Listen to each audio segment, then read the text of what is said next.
জুলাই বিপ্লব এবং রাষ্ট্র সংস্কারের পক্ষে।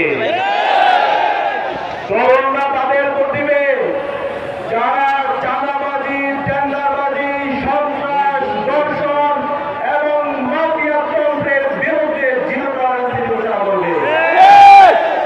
তরুণরা তাদের ভোট দিবে যারা তাদের মুরব্বী বসেন বসেন ভয়ের আমরা তো ডিস্টার্ব করে নেবে, আমরাও তো তারা জানা যাবো।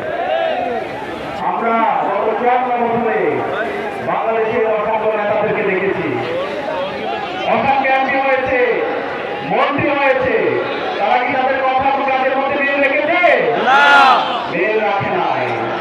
এই জুলাই বিপ্লব করতে আজকে 1.5 বছর আমরা পার করেছি। এই 1.5 বছরে রাজনৈতিক দলগুলো বিভিন্ন ধরনের প্রতিশ্রুতি দিয়েছে, তাদের প্রতিশ্রুতি এবং তাদের কাজের মধ্যে আমরা মিল দেখতে পেয়েছি? মিল দেখতে পাইনি। এই জুলাই বিপ্লব পরবর্তী আমরা বলতে চাই, আমরা ফিউচার টেন্সের রাজনীতি দেখতে চাই না।